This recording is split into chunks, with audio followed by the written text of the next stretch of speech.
Members, देखो आज market बहुत तगड़ा फॉल किया। Nifty end of the day बहुत तगड़ा स्लाइड किया। सी यहाँ पे देखो 24,500 के आसपास और ओपन हुआ था 24,630 के आसपास। बहुत तगड़ा क्रैश हुआ मार्केट। अब देखो ये क्रैश का रीज़न क्या है। पहले तो रीज़न ये है कि ग्लोबल मार्केट में डाउ जोन्स यस्टरडे 450 पॉइंट गिरा था। ठीक है, वहाँ पे प्रॉफिट बुकिंग आई थी और जॉब्स डेटा नेगेटिव आए थे। इसके अलावा मैंने आपको पहले बताया था कि वार यमन के तरफ से थोड़ी बहुत स्टार्ट हो चुकी है। इसकी वजह से भी मार्केट में फॉल आया था। तो ग्लोबल सेंटिमेंट थोड़े नेगेटिव थे। तो ऑल इन ऑल उसकी वजह से मार्केट हमारा गिरता हुआ दिखाई दिया। ठीक है, और अब ऐसे भी आज की क्लोज देखो, फ्राइडे होता है तो जनरली फॉल के एक्सपेक्टेशंस होते हैं। बट देखो हमेशा याद रखो कि अगर आप निफ्टी में ट्रेड करते हैं ना, देखो मैं आपको यहाँ पे बताता हूँ, निफ्टी में ट्रेड करते हैं ना, तो मार्केट जब भी गैप डाउन ओपन होता है ना, प्रीवियस क्लोजिंग सबसे इंपॉर्टेंट रहती है। ठीक है, वहीं पे निफ्टी अगर रिवर्सल लेना है तो वहीं पे लेता है। अगर आप देखोगे यहाँ पे निफ्टी ने गैप डाउन ओपन हुआ, रिकवर किया और यहां से रिवर्सल लिया। ठीक है, और प्योर ब्रेकडाउन कहां पे कंफर्म हुए? प्योर ब्रेकडाउन ये लेवल देखो, यहां पे ये लेवल दिख रहा है, यहां पे प्योर ब्रेकडाउन कंफर्म हुए मार्केट के। ठीक है, अगर आप 5 मिनट का चार्ट देखोगे तो आपको इजीली समझ में आएगा कि ये प्योर ब्रेकडाउन है। यहाँ पे बहुत तगड़ा ब्रेकडाउन है। अगर मार्केट को ऊपर ही जाना होता ना, तो वो यहां से सपोर्ट लेके, यहां से सपोर्ट लेके वापस चला जाता। ठीक है, ये पैटर्न नहीं बनाता। ये जो फॉलिंग पैटर्न बन रहे हैं ना, ये पैटर्न नहीं बनाता। ठीक है, उसके बाद देखोगे मार्केट लगातार तगड़ा क्रैश होता हुआ दिखाई दिया। इवन यहां पे लेवल टूटने के बाद मार्केट ऊपर गया, वापस फॉल किया। Clear? So all in all market का ट्रेंड थोड़ा सा पॉजिटिव है, बट हाँ थोड़ा सेलिंग प्रेशर आ रहा है मार्केट में लगातार। अब देखो 2 दिन से 3 दिन से मिड कैप नेगेटिव था, तो आज मिड कैप क्लोजिंग पॉजिटिव थी। हालांकि मिड कैप इंडेक्स में बहुत सारे स्टॉक क्रैश हुए आज। अब देखो बहुत सारे कंपनीज के रिजल्ट आए, जो मैं आपको वन बाय वन एक्सप्लेन करूंगा। थोड़ा ध्यान से सुनना और समझने की कोशिश करना कि भाई क्या रिएक्शन है, स्पेशली ओला के अंदर। ठीक है, और एक्सीगो के रिजल्ट्स प्रॉफिट आने के बाद भी स्टॉक क्रैश क्यों हुआ। ठीक है, चलिए स्टार्ट करते हैं।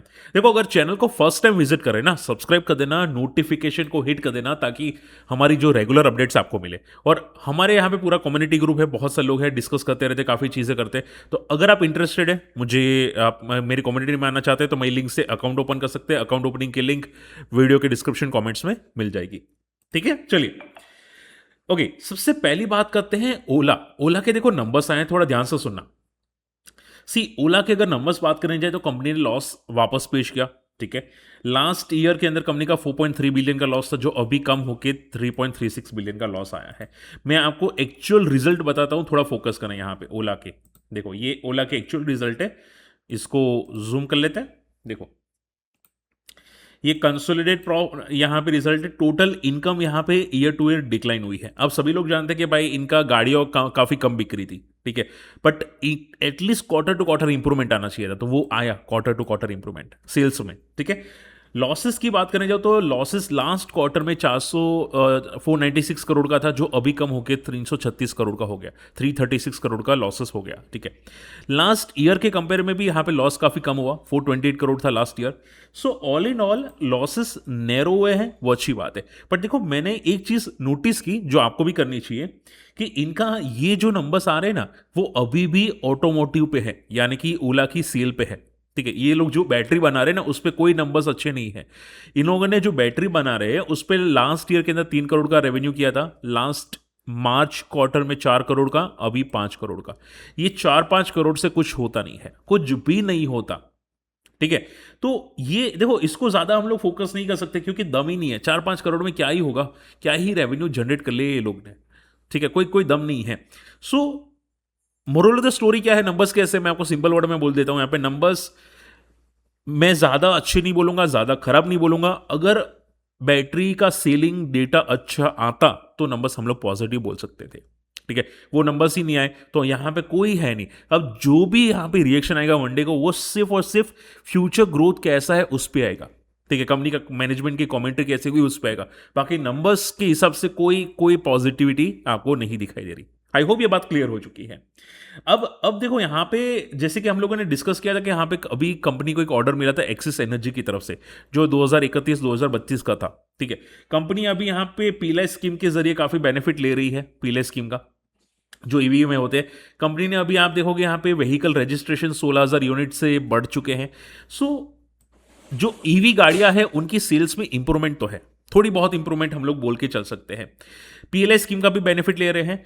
और इनका सिर्फ एक है, वो है बैटरी का। अगर बैटरी में इंप्रूवमेंट आती है तो जाके ये ग्रोथ आएगा।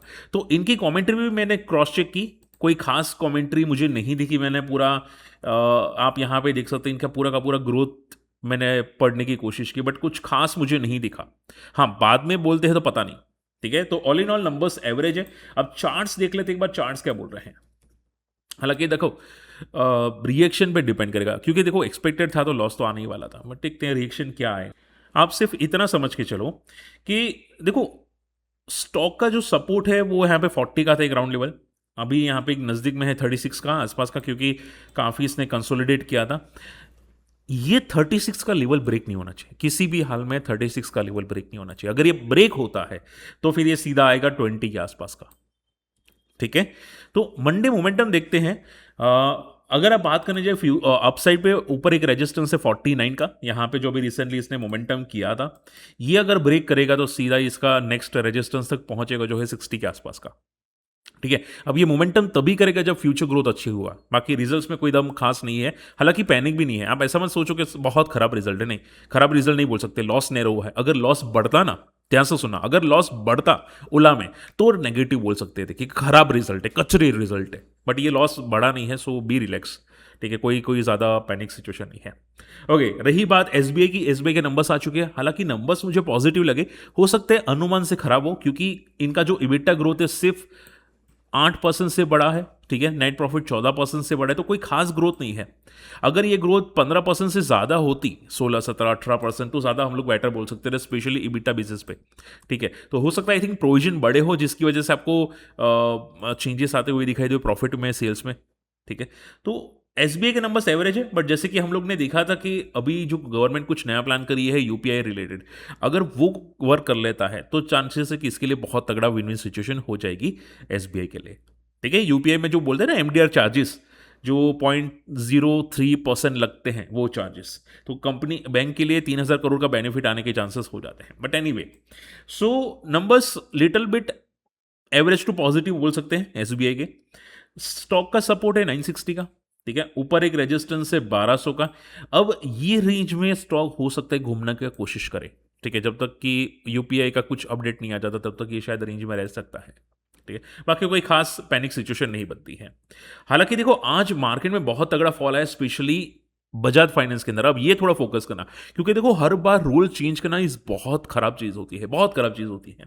और ये माना जा रहा है कि बजाज फाइनेंस के लिए 20 से लेकर 25% का रेवेन्यू में प्रॉब्लम आ सकती है। कितना? 20 से लेकर 25। अब प्रॉब्लम है कि एग्जैक्टली सुनो, देखो आरबीआई कुछ नया रूल ला रहा है। ठीक है, ये ड्राफ्ट नॉर्म है, यानी कि कंफर्म नहीं है, ये इंप्लीमेंट हो सकता है, अभी एक ऑन पेपर रखा है। और रूल ये है कि RBI has also defined term loans and revolving credit in the draft amendment. यानी कि जो लोग टर्म लोन्स दे रहे हैं ना, वो शायद रिवॉल्विंग क्रेडिट नहीं कर सकते। रिवॉल्विंग क्रेडिट नहीं कर सकते का मीनिंग क्या है, समझो बात को। जैसे कि मान लो बजाज फाइनेंस के अंदर कोई लोन लेता है 5 लाख की, फ्लेक्सी लोन लेता है। ठीक है, उसने मान लो कि यहाँ पे पहले 2 लाख का पेमेंट किया, फिर 50,000 का पेमेंट किया। ठीक है, तो उनकी लिमिट बढ़ जाती है। ये लोग बजाज फाइनेंस वाले बढ़ा लेते हैं लिमिट कि भाई आप वापस, आपको लोन लेना है क्योंकि आपने आधा पेमेंट कर दिया, तो वापस लोन लेना है तो आप ले सकते हैं। ठीक है, मतलब उसी अमाउंट पे ले सकते हैं, उसी अमाउंट में इंक्रीज कर सकते हैं। उसको बोलते हैं रिवॉल्विंग क्रेडिट। ठीक है, वो अब नहीं कर सकते। ठीक है, ऐसे कुछ रूल्स आ रहे हैं जिसकी वजह से बजाज फाइनेंस के बिजनेस में इंपैक्ट आएगा और बहुत सारे एनबीएफसी में इंपैक्ट आएगा। तो बजाज फाइनेंस और जितनी भी एनबीएफसी है उसमें सबसे तगड़ा नेगेटिव इंपैक्ट आया है। ठीक है, तो थोड़ा कॉशियस रहेगा, क्योंकि देखो नंबर्स अच्छे हैं, बट देखो ये जो सेक्टर है ना बहुत खराब सेक्टर है। इसकी वजह से गवर्नमेंट के कुछ भी रूल्स आ जाते हैं, स्टॉक क्रैश हो जाता है। ऊपर रेजिस्टेंस बना है 1100 के आसपास का, ये न्यूज़ नेगेटिव है। अगर ये ब्रेक करता है 1000 का लेवल तो फिर बहुत बड़ा क्रैश आएगा। सो बी केयरफुल, लेवल्स को फोकस करना। 1000 का लेवल टूटना नहीं चाहिए किसी भी हाल में, अगर टूटता है पैनिक आ सकता है। ठीक है, रेन इंडस्ट्रीज के नंबर्स में अगर बात करने जाओ, ध्यान से सुनना भी। देखो रेन इंडस्ट्रीज नंबर्स बहुत तोड़ो फोड़ो है, बहुत बहुत तोड़ो फोड़ो है, इससे बेटर नंबर्स नहीं हो सकते। ठीक है, पहले प्रॉफिट 83 करोड़ से बढ़ के 341 करोड़ आया है, सेल्स में काफी तगड़ी इंप्रूवमेंट आई है, बट स्टॉक तो भी गिरा 8% का, तो भी गिरा, सोचो। ठीक है, स्टॉक तो भी इंट्राडे में गिरा। रीजन क्या था? अब देखो रीजन मैंने काफी डिटेल में क्रॉस चेक किया, मुझे कोई खास रीजन मिला नहीं। देखो स्टॉक दो वजह से गिर सकता है, या तो रिजल्ट की वजह से या फ्यूचर कमेंट्री की वजह से, ठीक है, या फिर हाँ एक और रीजन आया है, वो है डायरेक्टर की वजह से, ठीक है।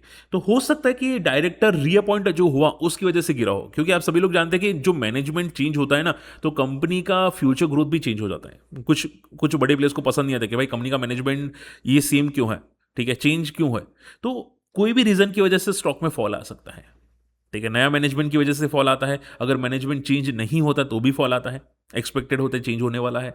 तो ये एक रीज़न हो सकता है, बाकी कोई खास रीज़न मिला नहीं, ठीक है। मैंने बहुत डिटेल में ढूंढा, but all in all numbers बहुत तोड़ो फोड़ो है, बहुत तोड़ो फोड़ो है, ठीक है। इवन फ्यूचर कमेंट्री भी मुझे कोई ज़्यादा नेगेटिव नहीं दिखी, यस फ्यूचर कमेंट्री भी नहीं दिखी। तो लास्ट रीज़न तो यही बचता है, ठीक है।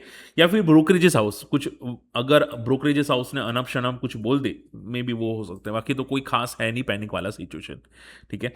अब स्टॉक में मैं आपको लेवल्स बता देता हूँ, थोड़ा फोकस करना। सपोर्ट है 180 का, यहाँ पे बहुत तगड़ा सपोर्ट है, ये टूटना नहीं चाहिए किसी भी हाल में।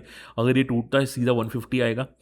210 का रेजिस्टेंस है, ठीक है। यहाँ पे अगर इसके ऊपर ट्रेड कर रहा होगा तो 210 सपोर्ट ले सकता है, अगर ये ब्रेक हुआ तो सीधा आएगा नीचे 180 के आसपास का, ठीक है। सो बी केयरफुल, कॉशियस रहना। नंबर्स पॉजिटिव है बट पता नहीं बड़े प्लेयर्स को पसंद नहीं आए।